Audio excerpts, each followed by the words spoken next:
Okay, so just make sure I am manning the waiting room. So from time to time, I will be letting people in. Historically, people have come in from time to time, and I'll let them in. So if I could just let me see, get back to all right.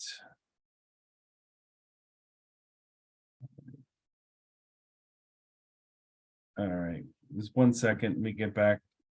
All right, so the training today is on suicide, what to look for, how to respond.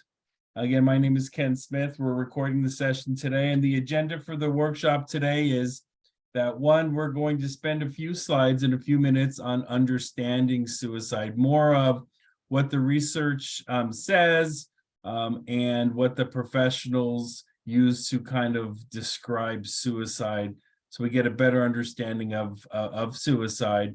Then we're going to go into a little bit of data to understand the prevalence of suicide, the trends. We're going to break it down into the United States data. We're going to break it down into some age-related data. We're going to break it down into gender and a few other areas. So we're going to certainly look at the data to give you an understanding of what not only we are dealing with locally here in Eastern Pennsylvania, but also outside of the state and out in other parts of the country. Stressors. We're going to definitely talk about what factors make suicide more likely. What do people encounter that may cause the potential of suicide? So we're going to look at environmental aspects. We're going to look at basically stressors, things that people can experience and influences suicide.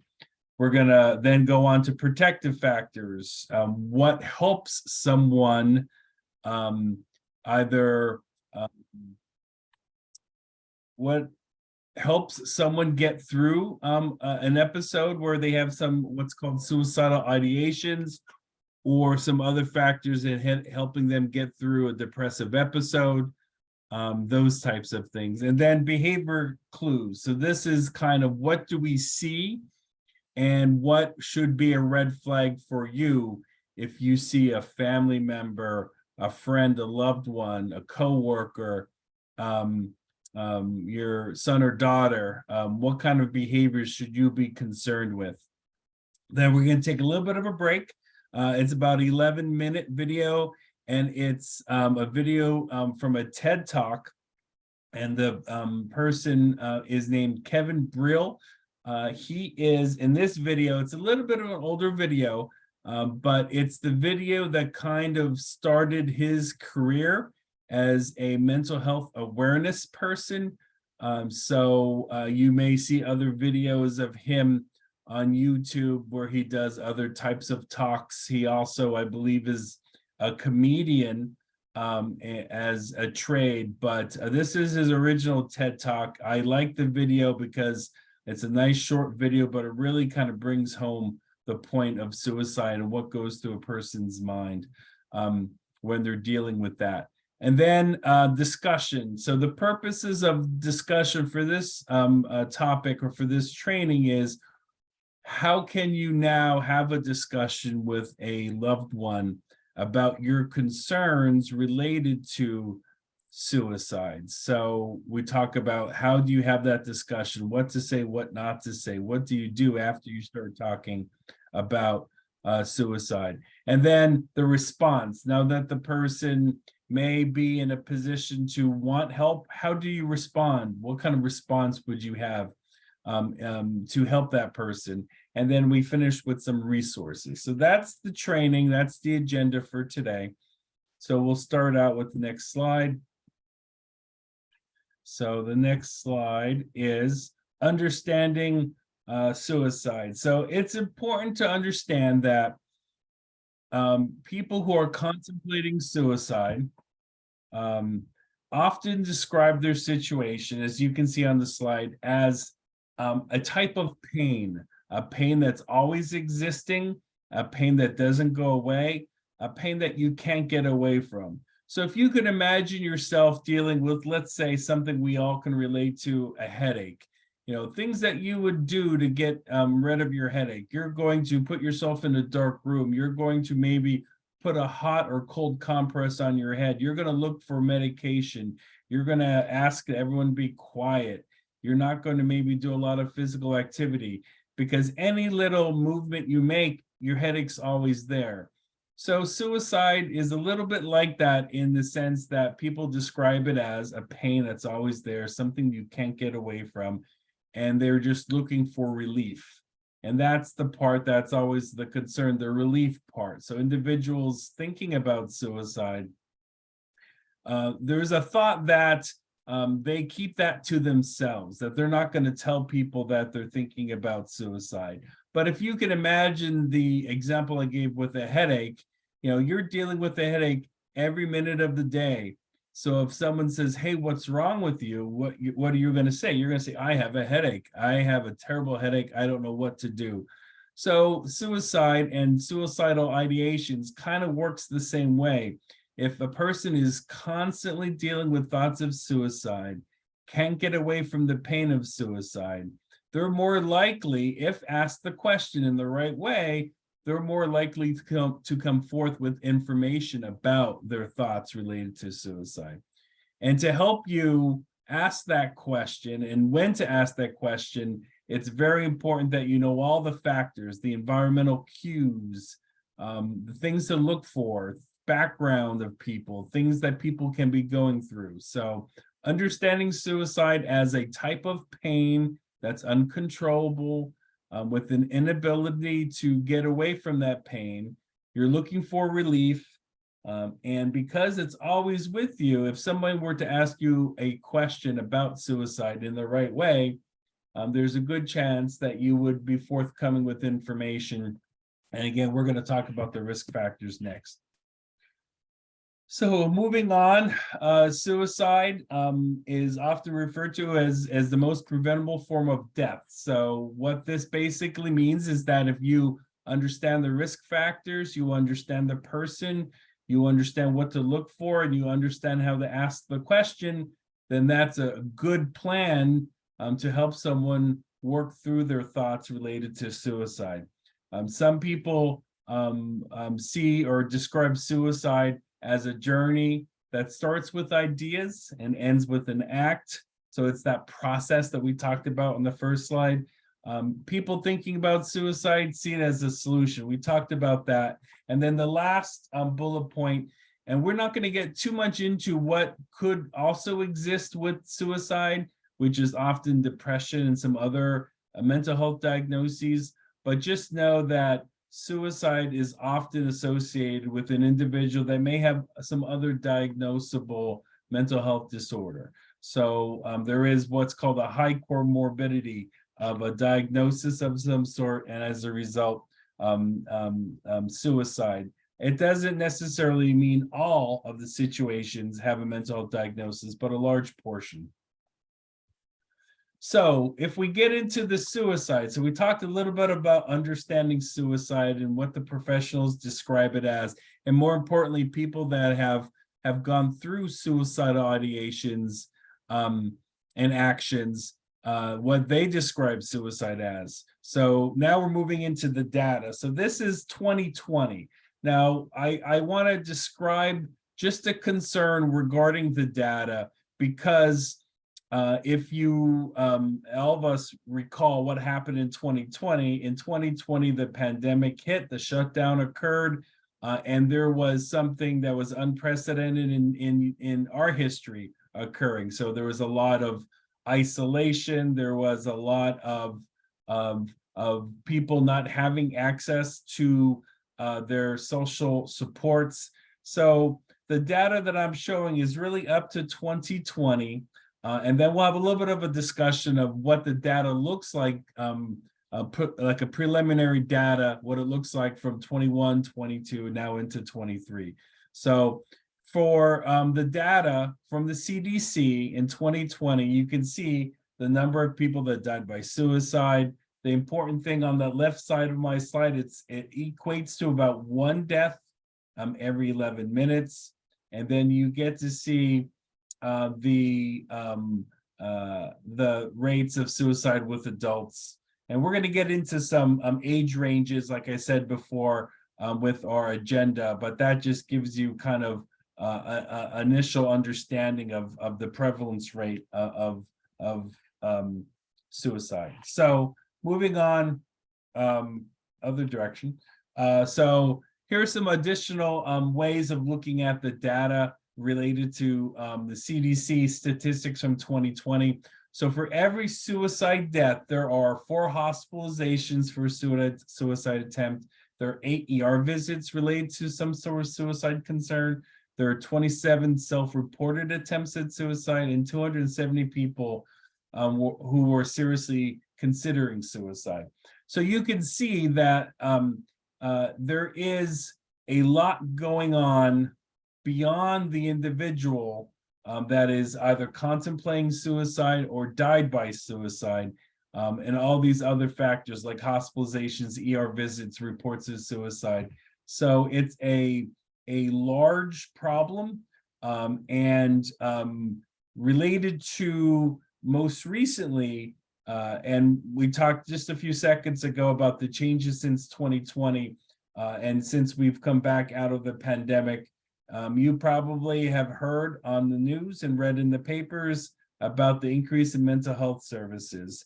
I know in our IU, just about every school has either requested mental health services from us, or have developed their own mental health services, or have requested mental health services from other outside agencies, so that schools in 2022, 2023, this present school year, they have never had as many mental health services that are school-based before. So that's a good thing to have that level of support. And the reason there is that level of support is because there are concerns. There are a lot of things happening where we're seeing kids struggling, not just with the typical things they struggle with, which are grades and relationships. And later in the school year, the older kids struggle with what happens after high school.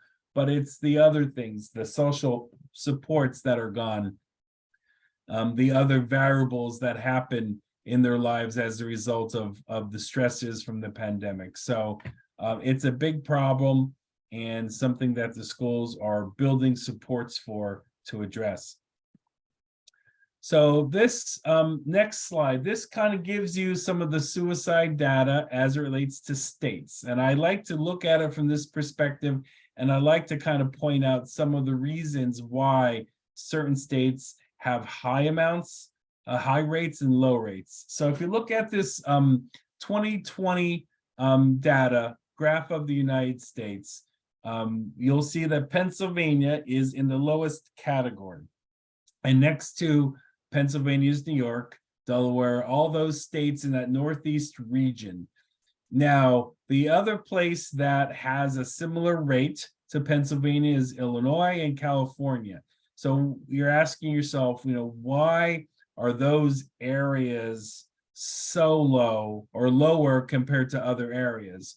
Well, one factor, and that we'll talk about later, is access to mental health services, access to supports.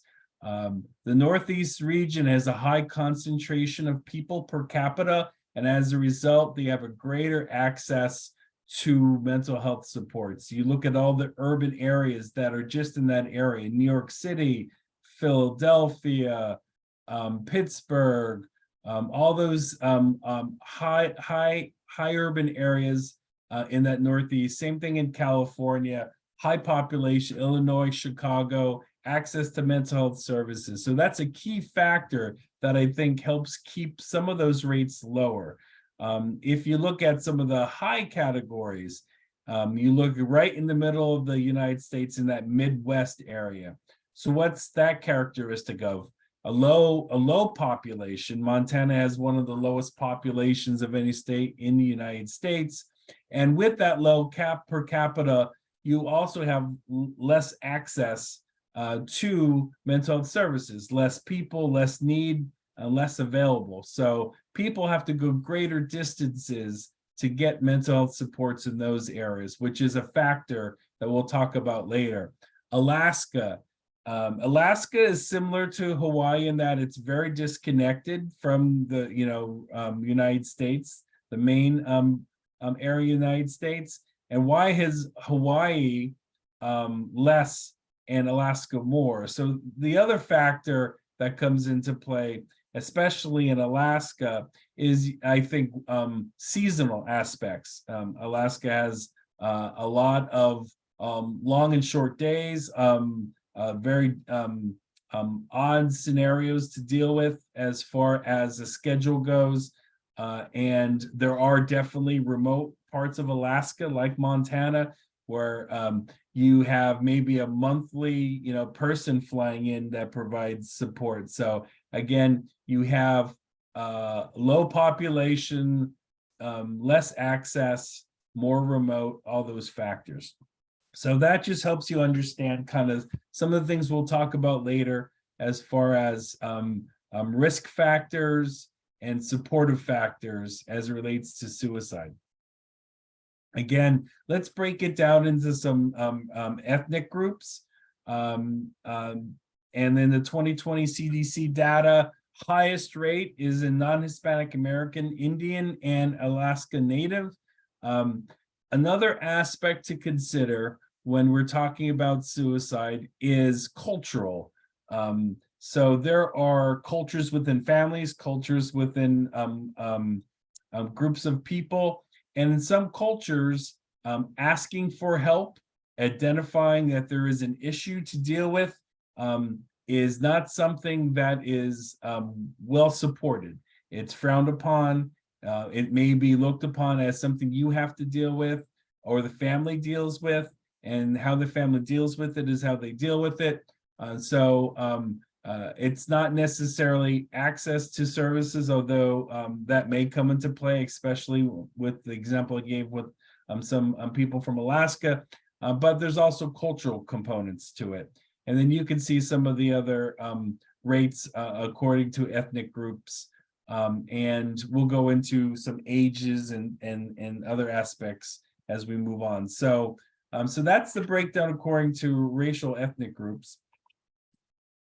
Next, we have gender. So males are significantly higher as far as a rate goes per 100,000 than females. So it's probably 3 times as much for males.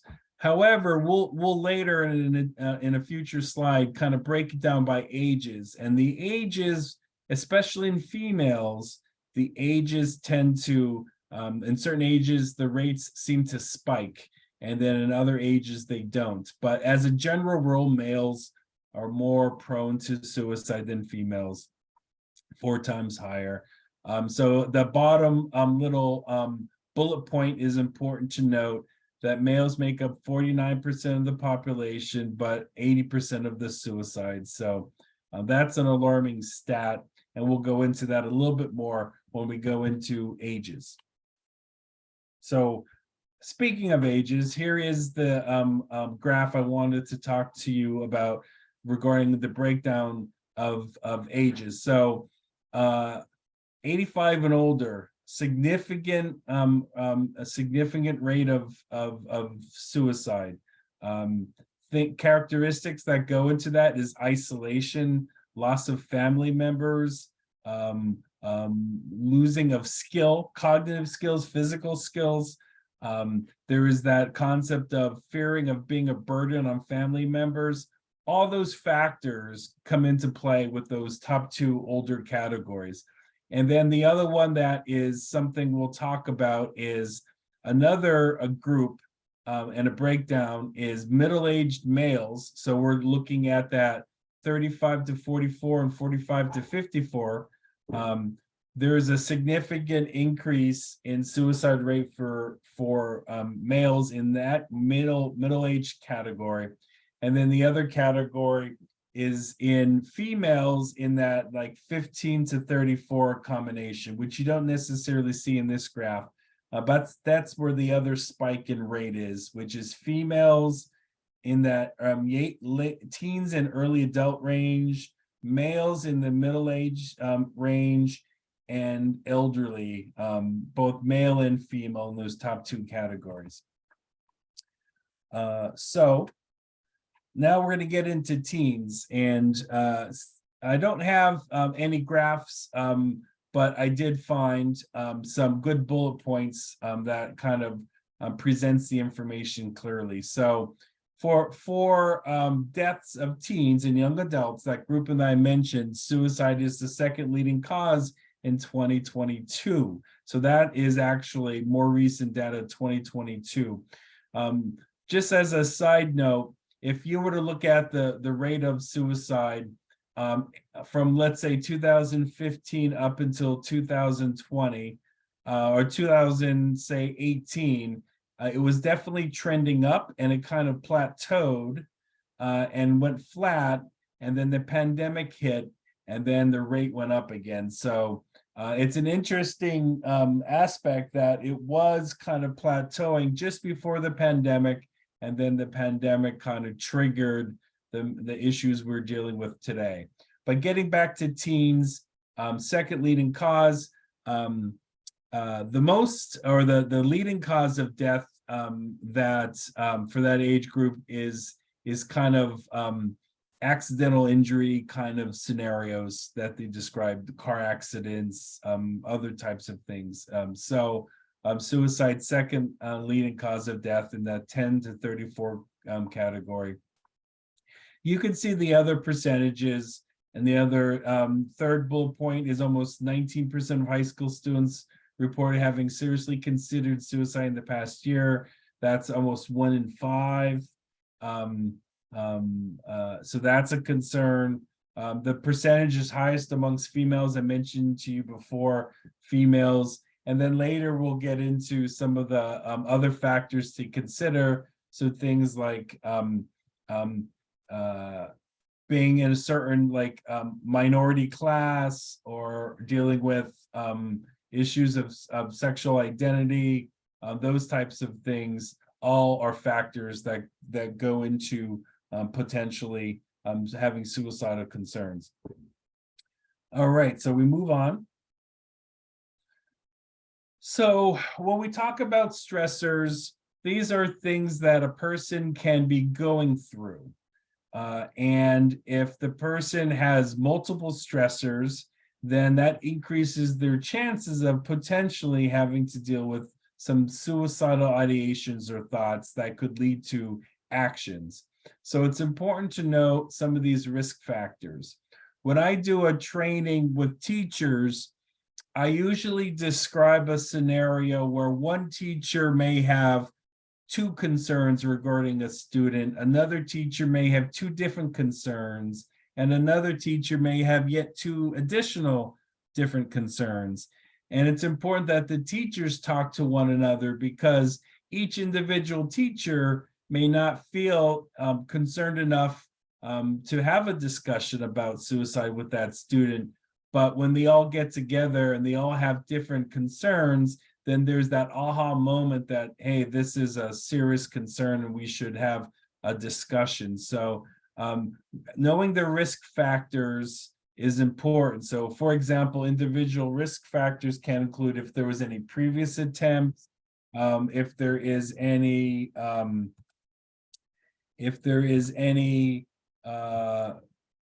previous history of mental illness. Some of these you can imagine a teacher may not know. A teacher may not know of a previous suicide attempt or mental illness, but maybe the school counselor does, maybe the principal does. Maybe it's a small school and the teachers do know, because they've taught two generations of the family.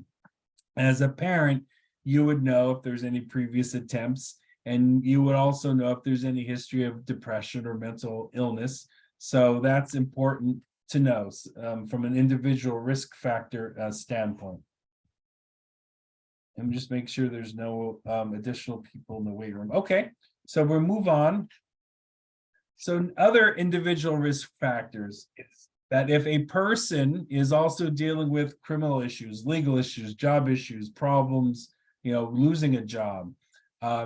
This could be the individual, or it could be a family member. So I always tell teachers it's good to know what's going on with the family, not because you're newsy, but it's because it helps to understand certain behaviors if they know what's going on at home. Also, impulsive and aggressive tendencies, sense of hopeless. If you're a parent and let's say your son or daughter is all of a sudden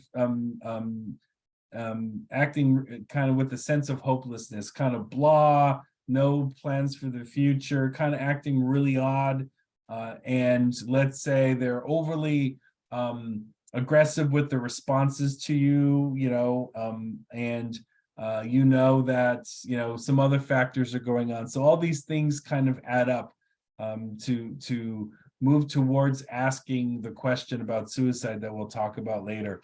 And then the last one is adversive childhood experiences. This is getting into that trauma part.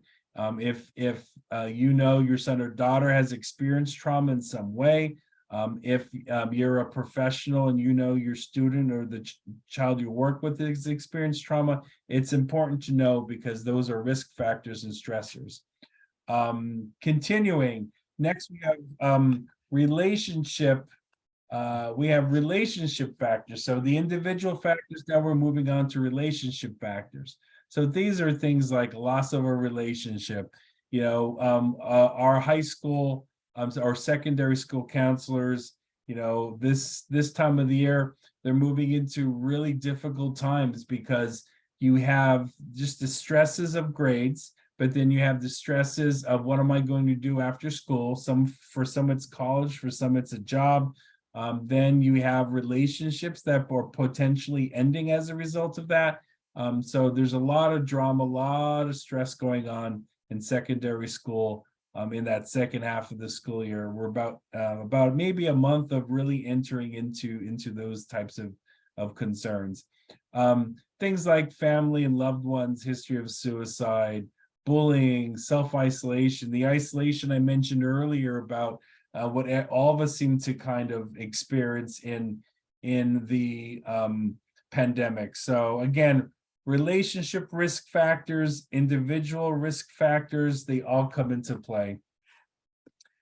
All right, next, community risk factors. So you ask yourself, how can the community impact, my thoughts about suicide or individuals' thoughts about suicide? And it could be things related to racism. It could be things related to lack of healthcare. I mentioned lack of healthcare in like the state of Alaska, and just with the lack of healthcare in some of the less populated states and how that impacts the suicide rate. So again, trauma, historical trauma, racism, these are community stressors that not everyone experiences and not everyone would even see, but the people that know of them and experience them, they're impactful as it relates to potential stressors related to suicide. All right, then I mentioned to you the stigma about seeking help and identifying that there is a mental illness. Not every family is open to that. Not every culture is open to that.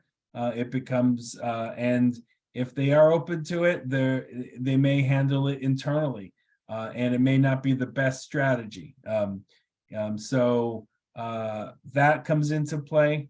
And then access to things like social media and media in general that may have some influence, and access to lethal means, access to guns. So access to guns, and I didn't put any slides related to access to firearms, but it's an important factor when it relates to suicide, access to and to guns. So if there are guns in the home, we have to make sure that they are locked appropriately, and only the people that have access to them should have access to them, because that is a big issue as it relates to suicide, access to firearms. Next, so now we were in societal risk factors. Now we're going to move into some protective factors.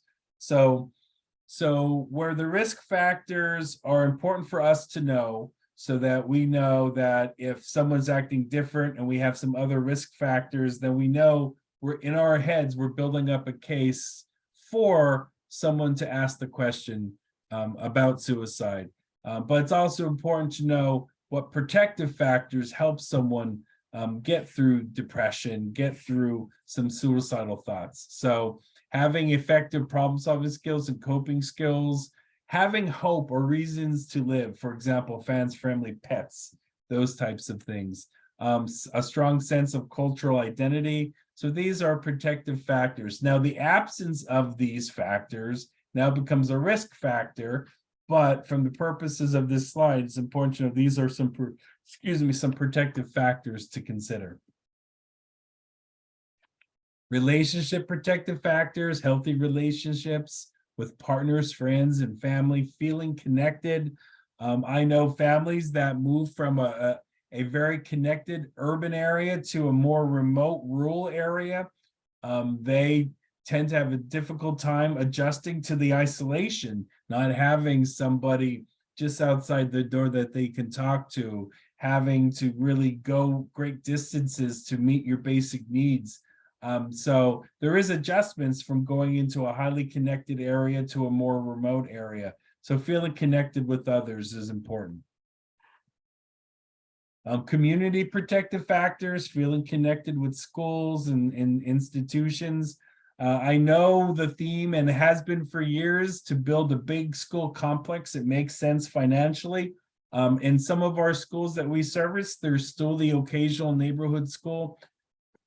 And I can tell you the occasional neighborhood school, and it typically is an elementary school, you know, they're very well connected. The neighbors see the school as the hub of the community. The principal tries to get as much community activities there as possible, and feeling connected to a school like a neighborhood school is helpful. But you know, situation is that those are becoming few and far between, and they're opting for more of the complex. Access to healthcare, we talked about. Access to lethal means, again, the gun access we talked about. And then cultural, religious support, all those other factors are protective factors. Okay, so now we're talking about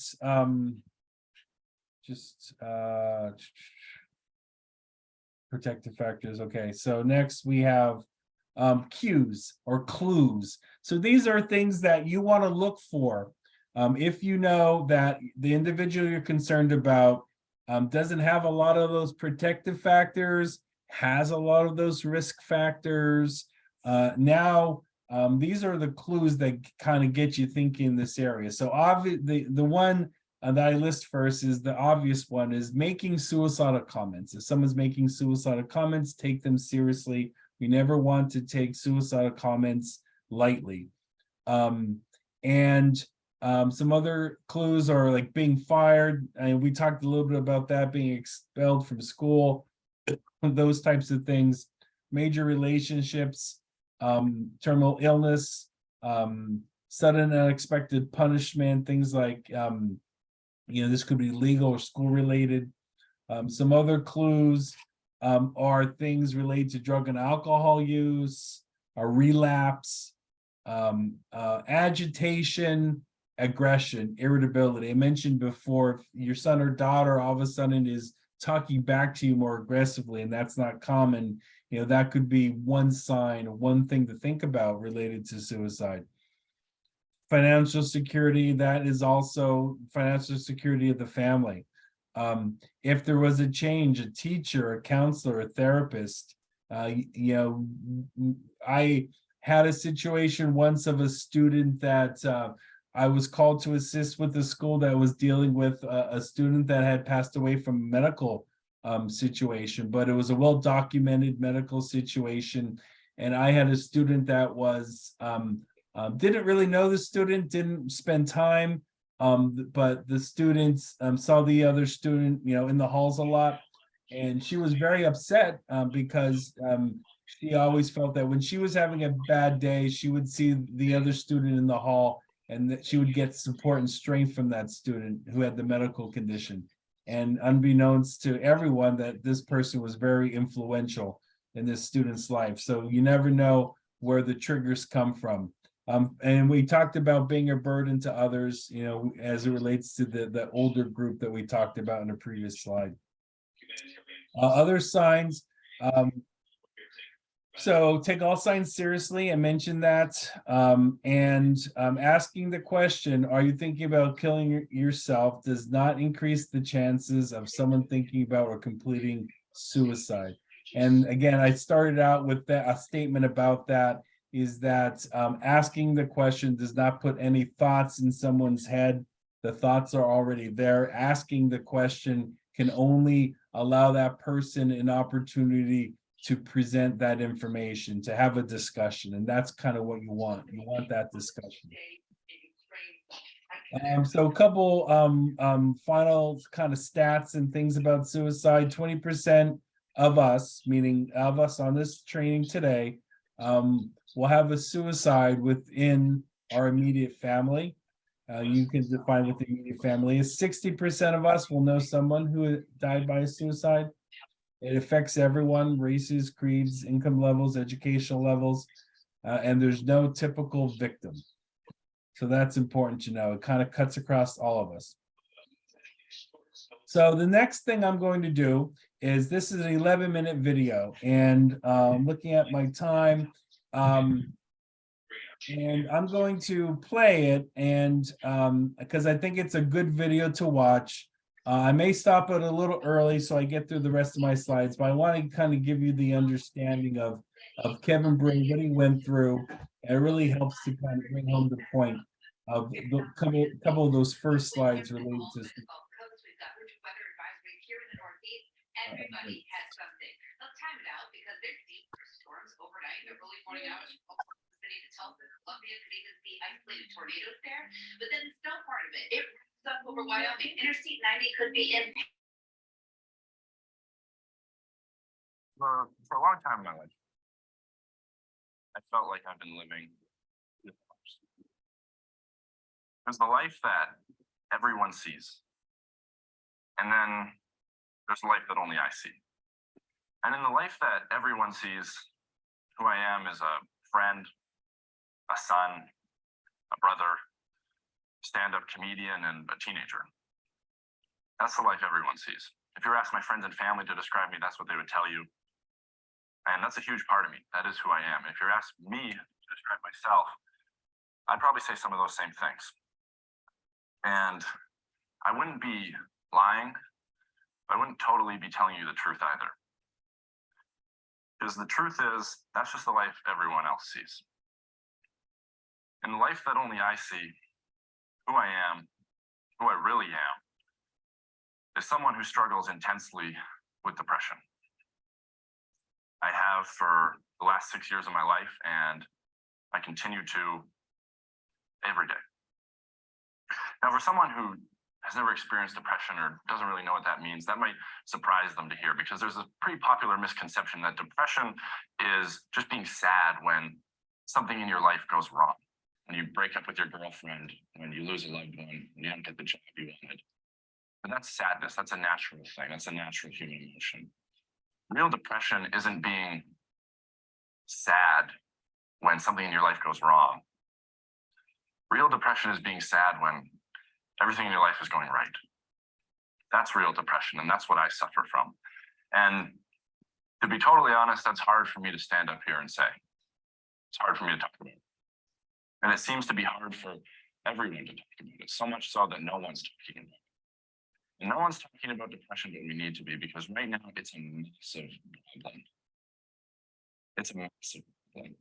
We don't see it on social media, right? We don't see it on Facebook. We don't see it on Twitter. We don't see it in the news because it's not happy, it's not fun, it's not light. And so because we don't see it, we don't see the severity of it.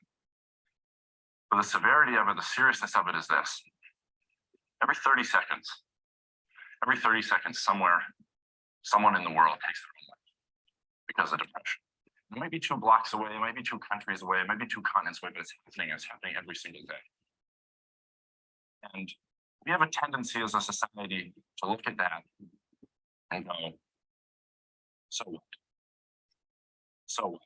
We look at that and we go, that's your problem, that's their problem. We say we're sad and we say we're sorry, but we also say, so what? Well, 2 years ago was my problem. Because I sat on the edge of my bed, where I'd sat a million times before, and I was suicidal. So if you were to look at my life on the surface, you wouldn't see a kid who was suicidal. You'd see a kid who was the captain of his basketball team, the common theater student of the year, the English student of the year, someone who was consistently on the honor roll and consistently at every party. So you would say I wasn't depressed, you would say I wasn't suicidal, but you'd be wrong. You'd be wrong. So I sat there that night beside a bottle of pills with a pen and paper in my hand, thought of taking my own life, and I came this close to doing it. I came this close to doing it. I didn't. So that makes me one of the lucky ones, one of the people who gets to step out on the ledge and look down the ledge. One of the lucky ones who survives. Well, I survived. And that just leaves you with my story. And my story is this. Simple words. I suffer from depression. I suffer from depression. And for a long time, I think I was living 2 totally different lives. Where one person was always afraid of the other. I was afraid that people would see me for who I really was. That it wasn't the perfect popular kid in high school everyone thought I was. That beneath my smile there was struggle, and beneath my light there was dark, and beneath my big personality just hid even bigger pain. See, some people might fear girls not liking them back. Some people might fear sharks. Some people might fear death. But for me, for a large part of my life, I feared myself. I feared my truth. I feared my honesty. I feared my vulnerability. And that fear made me feel like I was forced into a corner. I was forced into a corner and there was only one way out. And so I thought about that way every single day. I thought about it every single day. And if I'm being totally honest standing here, I've thought about it again since, because that's the sickness. That's the struggle. That's depression. And depression isn't chicken pox. You didn't beat it once and it's gone. It's something you live with. It's something you live in. It's the roommate you can't kick out. It's the voice you can't ignore. It's the feelings you can't seem to escape. And the scariest part is that after a while, you become numb to it. It becomes normal for you. And what you really fear the most isn't the suffering inside of you. It's the stigma inside of others. It's the shame. It's the embarrassment. It's the disapproving look on a friend's face. It's the whispers in the hallway that you're weak. It's the comments that you're crazy. That's what keeps you from getting help. That's what makes you hold it in and hide it. It's the stigma. So you hold it in and you hide it, and you hold it in and you hide it. And even though it's keeping you in bed every day and it's making your life feel empty, no matter how much you try and fill it, you hide it, because the stigma in our society around depression is very real. It's very real. And if you think that it isn't, ask yourself this. Would you really make your next Facebook status say you're having a tough time getting out of bed because you're back? You're having a tough time getting out of bed every morning because you're depressed. It's the stigma. Because unfortunately, we live in a world where if you break your arm, everyone runs over to sign your cast. But if you tell people you're depressed, everyone runs the other way. That's the stigma. We are so accepting of any body part breaking down other than our brains. And that's ignorance. That's pure ignorance. And that ignorance has created a world that doesn't understand depression, that doesn't understand mental health. And that's ironic to me, because depression is one of the best documented problems we have in the world. It's one of the least discussed. We just push it aside and put it in a corner and pretend it's not there and hope it'll fix itself. Well, it won't. It hasn't, and it's not going to, because that's wishful thinking. And wishful thinking isn't a game plan, it's procrastination. We can't procrastinate on something this important. The first step in solving any problem is recognizing there is one. Well, we haven't done that. So we can't really expect to find an answer when we're still afraid of the question. And I don't know what the solution is.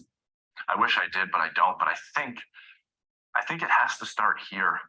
It has to start with me. It has to start with you. It has to start with the people who are suffering, the ones who are hidden in the shadows. We need to speak up and shatter the silence. We need to be the ones who are brave for what we believe in, because if there's one thing that I've come to realize, if there's one thing that I see as the biggest problem, it's not in building a world where we eliminate the ignorance of others. It's in building a world where we teach the acceptance of ourselves.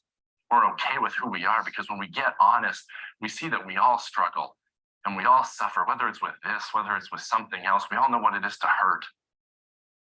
We all know what it is to have pain in our heart. And we all know how important it is to heal. Right now, depression is society's deep cut that we're content to put a Band-Aid over, pretend it's not there. Well, it is there. It is there. And you know what? It's okay.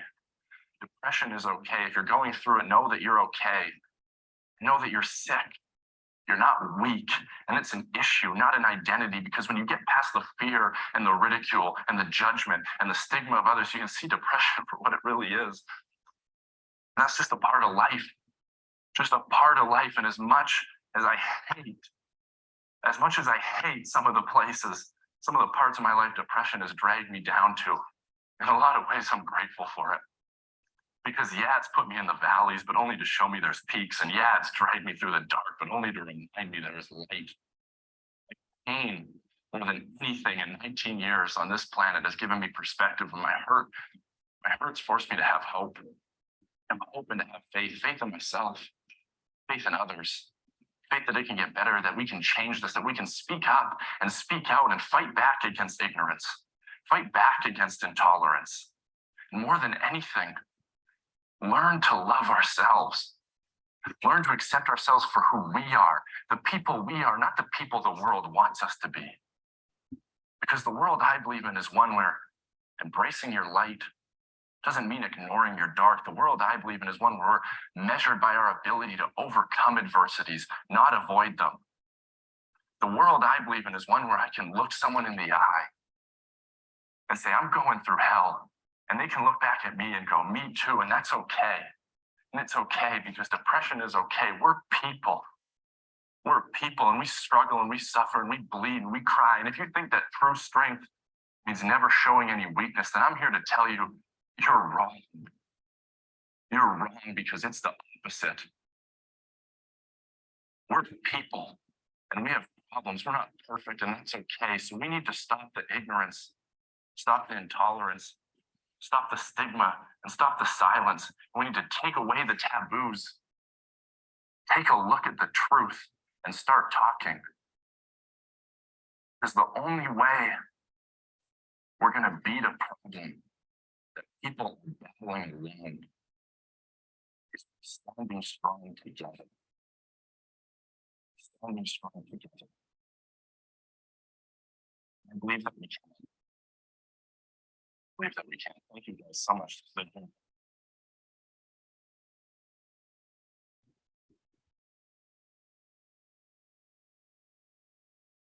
All right, so that's the video. I let it play the whole way through because I think that's a really good video on a perspective that Kevin's perspective on his depression and suicidal thoughts. So I think it was worth the extra couple minutes to bring that point home. So the next step in the process is, now that we have identified the risk factors, we know the prevalence rate, we know the protective factors, and we know all that information. Now you have a person in front of you that you are concerned about suicide. And how do you ask that question? Or how do you start asking that question? First, the answer is to be as direct as you can be. So this is not a time to speak in code or to imply anything, but to speak directly. So as direct as you can be, and the most direct question you can ask the person is, are you thinking about killing yourself? Now, that doesn't have to be your first question. But it has to be a question once you start talking to that individual. So maybe you want to talk about, oh, I've noticed you've been sad lately. Can you tell me what's going on? You seem kind of upset. I'm not sure why. Can you tell me? but eventually get to that question. Are you thinking about killing yourself? Because we don't want to have a situation where the last bullet point on this slide, or second to last bullet point, if you start asking the question in different ways, or asking the question with an odd volume or tone to your voice, mannerisms, facial expressions, you are often, unbeknownst to yourself, guiding the answer to the answer that you want. Now, if you guide that answer to the answer you want, the person is going to give you that answer. So if you say something like, "You're not thinking about killing yourself, are you?" What do you think the person across from you is going to say? They're going to say, no, I'm not thinking that. So you want to be direct. May not be the first or second question, but certainly get to that direct question. If you can't do that, find somebody who can, because that's what we need to do. We need to be as direct as possible. Don't get in your head that, this has to occur, this has to occur, this occurred, so I don't have to ask the question today. You don't want to hesitate. If you have the concern, don't hesitate. Find someone who can ask the question, eventually ask the direct question, and be cognizant of your mannerisms, your voice tone, your body, your facial expressions. When I do a training similar to this in small groups, I ask people to look to the person to the left of you, ask the question, get feedback. How did that person perceive you to ask the question? Something for you to do now, as when this training is over, go into your bathroom, look in the mirror, ask the question, are you thinking about killing yourself? See if you can catch yourself act in a way that another person can perceive as you're a little anxious. You're uneasy about the question. I'm not going to engage in conversation with you because I'm uneasy now. So think in those terms, being direct. Do not hesitate. Practice by looking in a mirror, talking to someone, getting feedback. Again, asking the question doesn't put the thought in someone's head.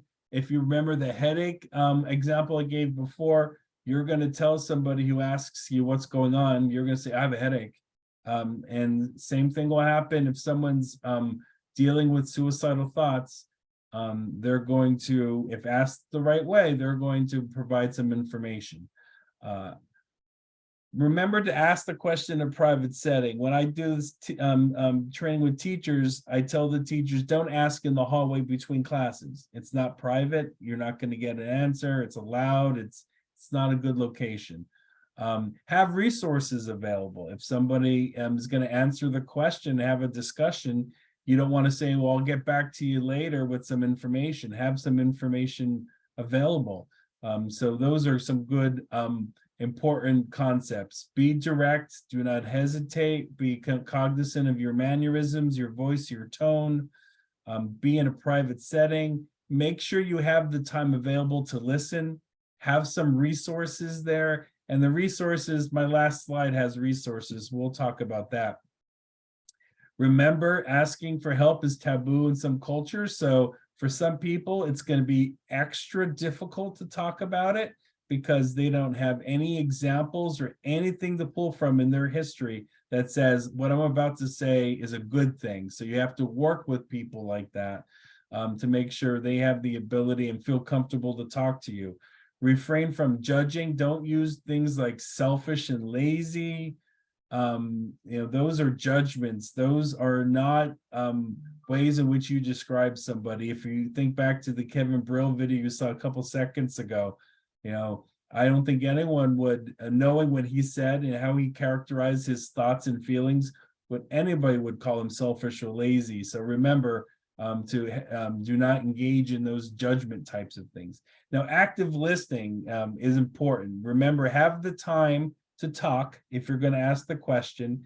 And active listening is simply giving that person acknowledgement that you're listening to them. That could be things like shaking your head, rephrasing what they're saying, asking some declarative questions, those types of things. But active listening is just letting that person know that you are there to listen.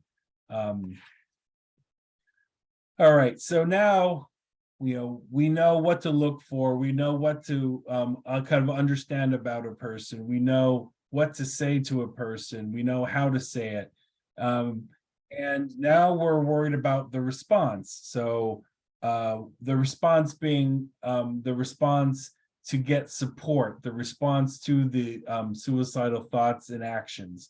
So you want to make sure that asking for help can be frowned upon. So you're going to help people in that way. So it may be the first obstacle is to admit that I'm having suicidal thoughts, but the fact of asking for help, that's going to be, for some kids and some families, totally something that would be difficult. So you want to ask, things like guided questions for that active listening, making sure you're giving extra support for those that may have some concerns regarding cultural aspects, resources I mentioned,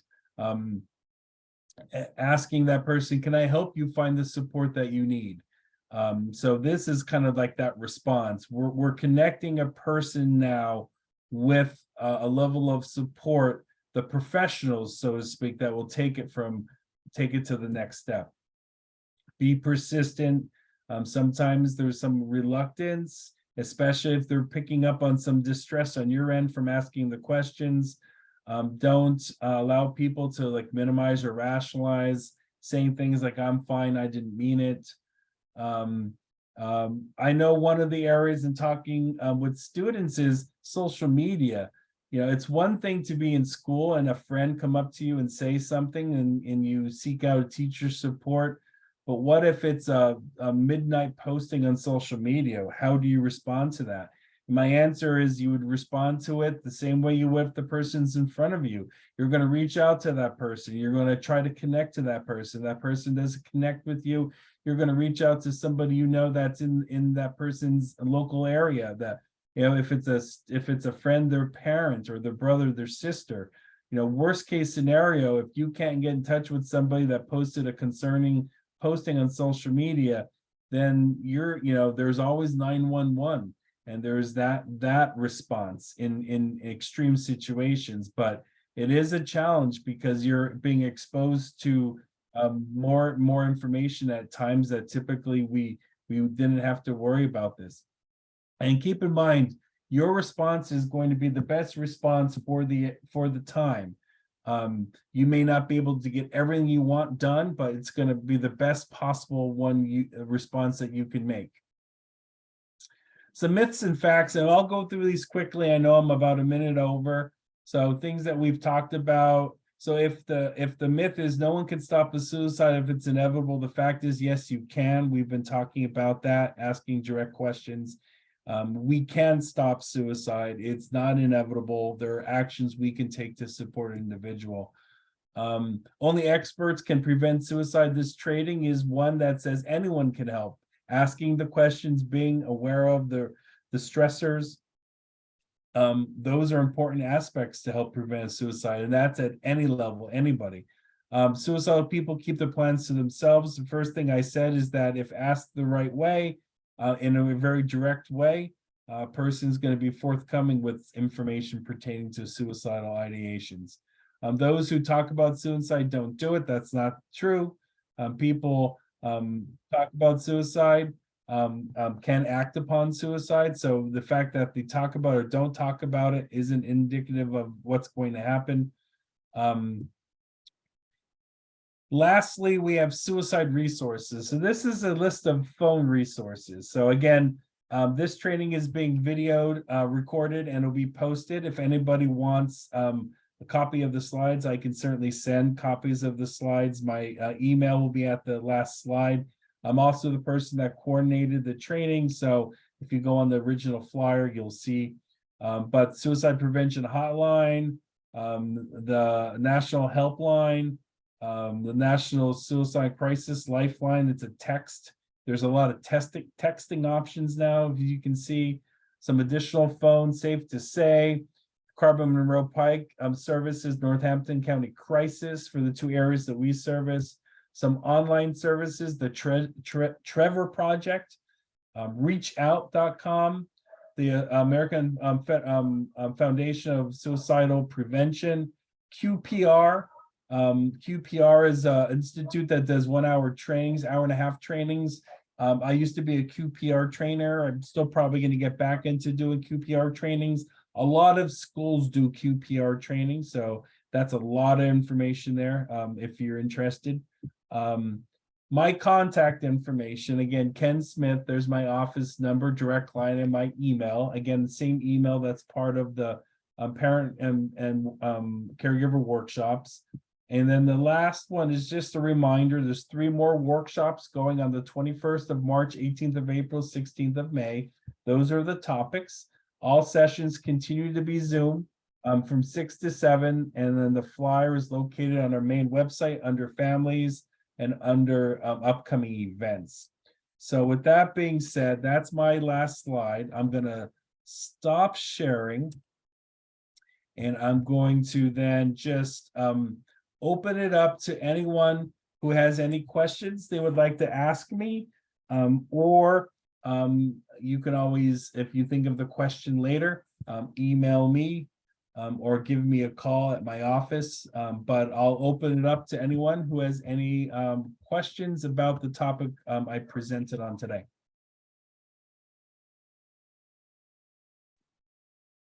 I don't have any questions. I just wanted to say thank you so much. I'm sorry that there aren't that many people here, and I hope that that doesn't detract from any future recordings, because I think that these are really great and I appreciate your time. Thank you. I appreciate that. And that's one of the reasons why we decided to start recording and create a library, so that parents who weren't able to attend or could not attend, or a new parent that had a need for the content, we would have the library up for the foreseeable future. So, but thank you for your comments. Any other questions about the training or content of the training today?